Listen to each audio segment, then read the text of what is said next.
Oh, this is Dr. Ethan Wakinyata High School doing this presentation for the population unit 3.2, K selected and R selected species. Basically, the learning objective is to be able to differentiate between the two, and we'll be going through the rest of us. In here, we're going to be doing the FRQs. You're going to be asked to do our data analysis, meaning can you describe the trends in data? So look at quality versus quantity. That's a big issue here with R versus K. A case selected is quality, K quality. Few offspring, heavy parental care. Their energy is spent on raising, growing up, having a few kids, and then raising the kids, spending lots of time with it. They may only have a few children, offspring. Most mammals, birds, and kangaroos are K-selected. They live a long time. Why? Because they spend their time on living as opposed to reproducing. They have a long time to sexual maturity. In other words, they may not reproduce right away. They may wait 5, 10, 20 years. They have a low biotic potential, meaning they have a very, very slow population growth rate. If there is a environmental change or invasive species, they're the ones that are going to be upset by that. And R selected, on the other word, is quantity. Basically, many offspring, but they may not even know who the mother is. They may only reproduce once.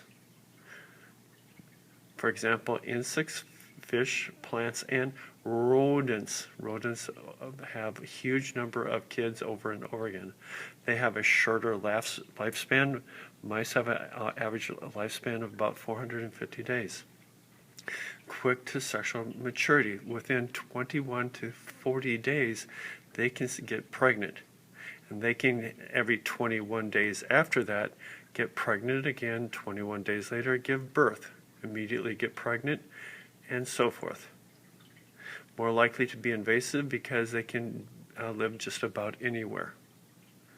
And if there is a global climate change, a fire, something like that, they're going to be able to handle it. So for example, in a table, this would be a good table to be able to see. Our K-selected species are long, whereas R are short. Long time to maturity for K structure, whereas short for R selected. They have few times that they have babies. R selected are going to have many babies. Size of the number of offspring are just a few, but many for the R selected. Size of offspring are going to be large, whereas the R are small. We take care of them. The parents are present for K, absent for R's. Population growth rate is slow because they're not reproducing every 6 months, whereas fast for R selected. If they had unlimited supplies, E. coli could, within 48 to 92 hours, be the size of the planet Earth. Regulation, the more there are, the slower they're going to grow. Whereas it doesn't matter for R selected, they're just going to have. Population dynamics, they tend to stay near carrying capacity, whereas R selected just keep on having more and more. For example, it's a spectrum how many kids that they have. An oyster can have up to 500 million a year, definitely R. Going up to hare, large cat like a puma and chimpanzee, maybe twice a year for a puma, once every 5 years for a baby with a chimpanzee. Now, the spectrum of parental care. K-selected, basically, they have a low reproductive rate, but therefore it's hard for the population to recover. However, the high parental care means the death of this parent leads to the death of the offspring. Invasives usually outcompete for resources. Why? Because they have lots and lots of kids, lots of growing on, whereas K-selected don't. We are less likely to adapt, more likely to go extinct.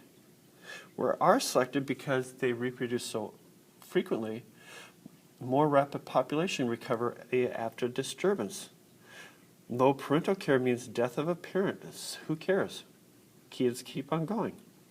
Not as impacted by invasives because typically they are the invasives. Large population, faster generation time, mean a higher chance of adaptation. They are able to get their next evolution step done 2 to 3 times a year.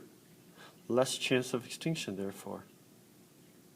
So, would you be able to identify one characteristic of an R-selected species that would increase the likelihood that that R-selected species would be more successful as an invasive species than a K species would be? If you look here, looking at the zebra mussels, can you guess which one of these is invasive?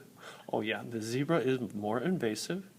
Describe the relationship. Can you describe the relationship between the zebra mussel and the Unioid mussel? Which one's invasive, which one is not? Thank you so much.